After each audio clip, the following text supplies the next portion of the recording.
How Ben Franklin Stole the Lightning by Rosalind Schanzer.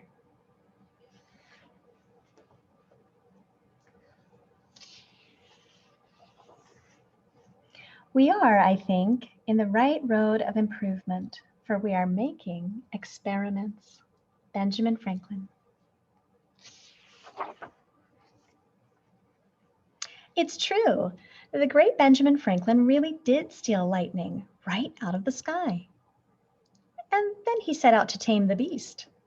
It goes to figure, though, because he was a man who could do just about anything. Why, Ben Franklin could swim faster, argue better, and write funnier stories than practically anyone in colonial America. He was a musician, a printer, a cartoonist, and a world traveler. What's more, he was a newspaper owner, a shopkeeper, a soldier, and a politician. He even helped to write the Declaration of Independence and the Constitution of the United States.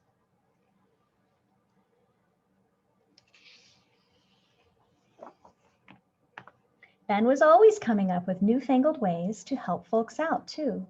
He was the guy who started the first lending library in America. His post office was the first to deliver mail straight to people's houses.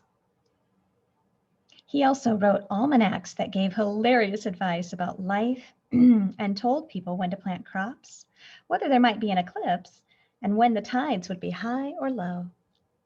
And he helped to start a hospital, a free academy, a fire department.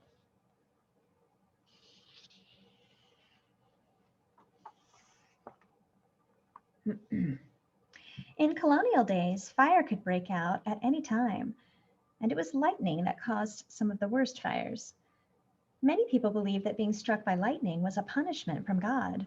Whenever thunderstorms were brewing, they would ring the church bells for all they were worth, but it didn't do anybody a lick of good. Of course, after Ben stole the lightning, there weren't nearly as many fires for firefighters to put out. Now, why was that, I hear you ask? And how did he steal any lightning in the first place? Well, it's a long story, but before we get to the answer, here's a hint. One of the things Benjamin Franklin liked to do best was to make inventions.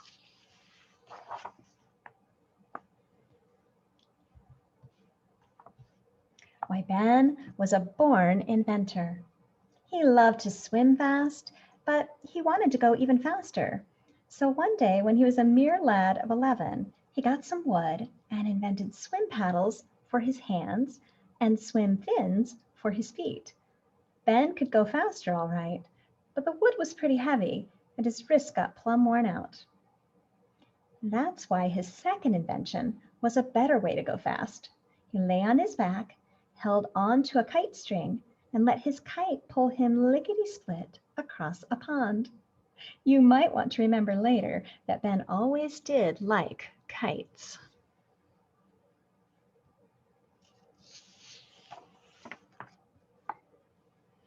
Ben kept right on inventing better ways to do things for the rest of his life. Take books, for example.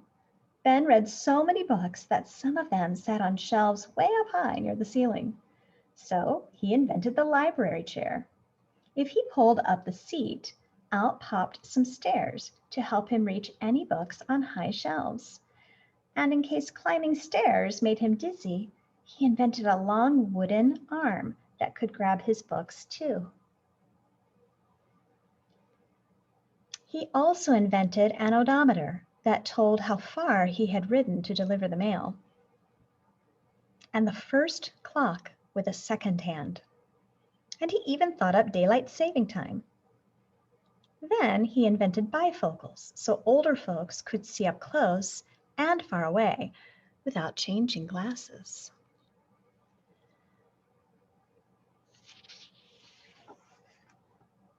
Everybody and his brother and sister just had to find better ways to heat their houses in wintertime.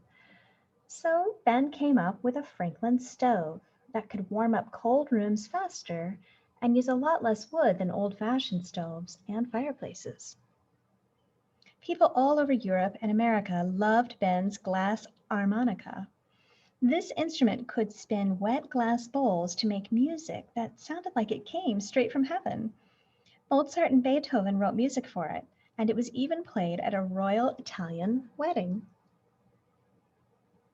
But as popular as warmer stoves and glass harmonicas were, they aren't anywhere near as celebrated nowadays as the invention Ben made after he stole the lightning.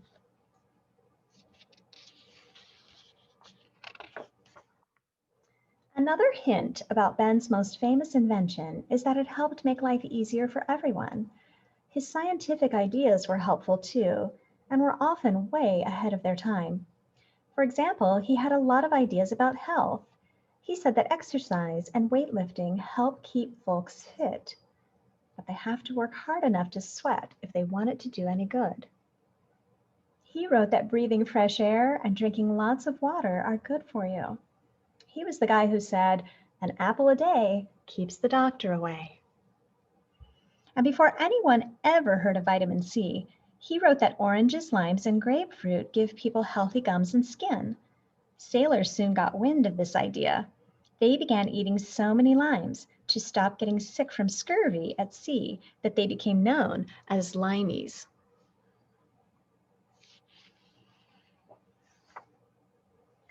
Didn't the man ever stop to rest?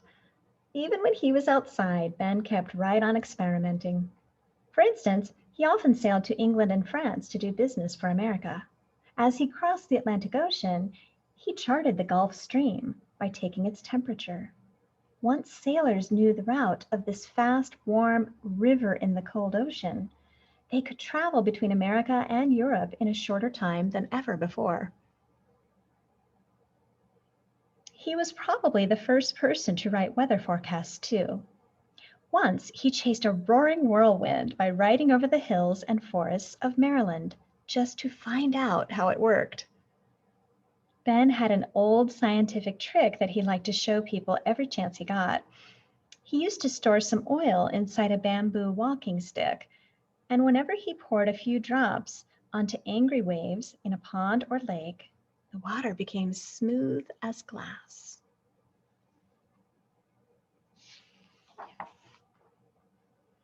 Meanwhile, over in Europe, people called electricians had started doing some tricks of their own. One trick was to raise a boy up near the ceiling with a bunch of silk cords, rub his feet with a glass electric tube, and make sparks shoot out of his hands and face. Another mean trick made the King of France laugh so hard he could hardly stop. His court electrician had run an electric charge through 180 soldiers of the guard, and they jerked to attention faster than they ever had in their entire lives.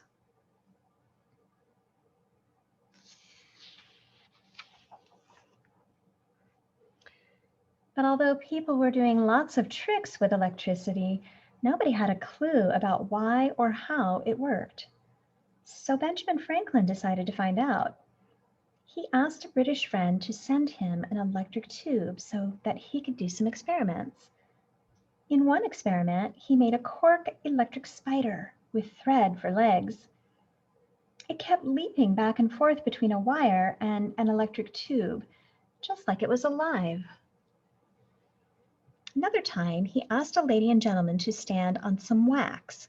One held an electric tube, the other held a wire, and when they tried to kiss, they got shocked by all the sparks shooting between their lips. Ben even figured out how to light up a picture of a king in a golden frame. Anyone trying to remove the king's gold paper crown was in for a shock.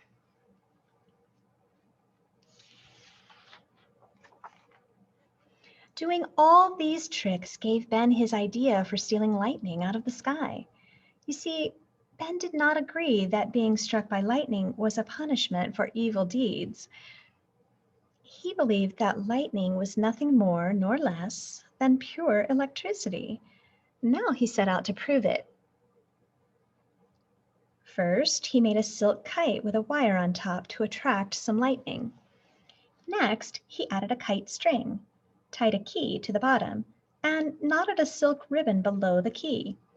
Ben and his son William stood out of the rain inside the doorway of a shed on the side of a field. To keep from getting shocked, Ben held on to the dry silk ribbon. Then he flew his kite straight up toward a big rain cloud.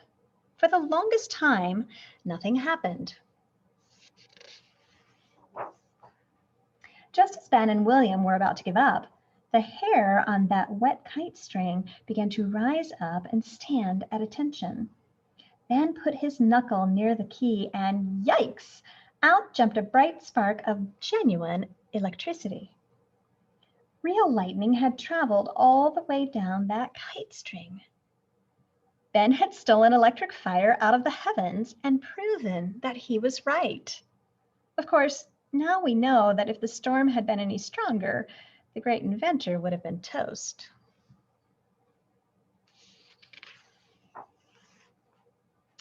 Finally, here's the part of the story where Ben's practice from thinking of all those inventions came in so handy. Way back then, you remember, lightning was always setting fire to ships, houses, and church spires. Even the best fire departments couldn't keep entire towns from going up in smoke. So Ben decided to make his most famous invention of all, the lightning rod. The whole idea was to pull lightning safely out of the sky before it could do any mischief. Ben showed people how to put a pointed iron rod on the tip-top of a roof or ship's mast and connect it to a wire leading all the way down under the ground or into water. Now the lightning could follow a safe path without burning up a thing.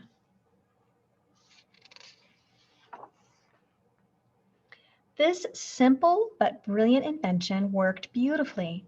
It saved more lives than anyone can count and made Ben Franklin a great hero. Scientists from around the world lined up to give Ben medals and awards.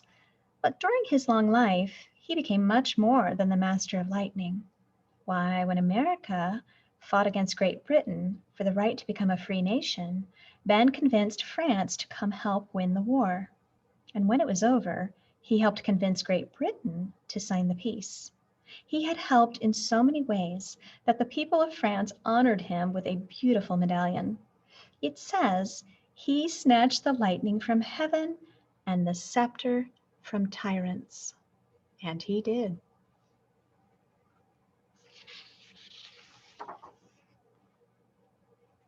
A note from the author. Benjamin Franklin's famous lightning rod even saved the lives of his own family. One time when Ben was away, his neighbors heard the crack of an enormous lightning bolt hitting his house. They ran to put out the fire, but there wasn't one. His family was perfectly safe. Years later, when Ben was having some work done on his roof, he discovered that the 9-inch copper point on his lightning rod had melted almost entirely away. In the 250 years since Franklin invented the lightning rod, new uses for electric power have forever changed the way people live. Ben started things off by dreaming up some less well-known electric inventions too. For example, he invented a simple electric motor, a battery that stored electricity, and electric bells that rang inside his house whenever lightning was in the air. This scared his wife silly. On the end papers of this book, you will find parts of Franklin's original drawings showing his ideas for electrical experiments. Sea anchors that won't snap in storms, sails designed to make ships go faster, and even a complicated magic circle with rows of numbers going every which way that all add up to the same total amount. Sometimes Ben improved upon other people's inventions. For instance, he used ancient Chinese ideas to heat his bathroom and bathtub, and he probably had the first flush toilet in America. But he often gets credit for inventions he may never have made in the first place. Take the fan chair, for example. Some folks claim that Ben invented this rocking chair with a fan on top to blow away flies. Well, Ben really did own such a chair, but it was probably invented by a musical instrument maker named Mr. Cram. Then there's the Philadelphia Busybody, a popular device that used 3 mirrors to let homeowners see who was knocking at their front doors without going downstairs. Though it is often listed as one of his inventions, the great man never once mentions it in his papers. and he wrote a lot of papers about most everything he ever did. Here's a list of some of Ben's scientific work. Studied mastodon fossils. Studied fish and seashell fossils and said the sea once covered areas that are mountains today. Described sea life in detail during his ocean voyages. Studied population growth. Promoted good uses of insects such as bees, silkworms, the cochineal, red dye, and Spanish flies for medicine. Studied why supposedly dead insects sometimes come back to life. Investigated effects of the environment on birds. Fought pollution by writing that slaughterhouses, tanyards, and lime pits on the docks and nearby streets were ruining the environment. Diagrammed a waterspout. Studied eclipses and the aurora borealis. Studied the Earth's magnetic poles. Said coal was ancient vegetable matter. Worked to figure out the distance from Earth to the sun. Wrote about lead poisoning. The type in Ben's printing presses was made of lead. Wrote about gout. Gout from lead gave Ben a very sore big toe. Introduced the soybean and wrote about tofu. Made up a phonetic alphabet. Predicted that hot air balloons would be used for spying and dropping bombs during wars. Benjamin Franklin did more great things than you can shake a stick at. He helped to make Philadelphia a first-rate city. He got rich writing Poor Richard's Almanac, and he was a well-traveled man of the world. When he was old enough to be the father of all the other founding fathers, he convinced the French to give America desperately needed money, soldiers, and weapons for fighting the Revolutionary War. After America triumphed over British tyranny, Ben helped to write the Treaty of Paris, which granted America independence and land that extended all the way to the Mississippi River. So why did I decide to limit this book to Franklin's life as a scientist and inventor? It seems to me that his work in these areas shows all the best sides of this great man. He was so generous that he never patented his inventions because he wanted everyone to be able to use them for free. He was so practical that he used many of his ideas to make life safer and easier. He was so brilliant and curious about the world around him that he studied mathematics, medicine, music, weather, geology, astronomy, entomology, ecology, oceanography, and much more. He was such a hard worker that he even made studies and inventions while he was traveling to do diplomatic work for America. And his mischievous sense of humor shone through in his electrical experiments and in all of his scientific writing. Why was Ben the most famous American in the world during his day? He once wrote, "If you would not be forgotten, as soon as you are dead and rotten, either write things worth reading or do things worth writing."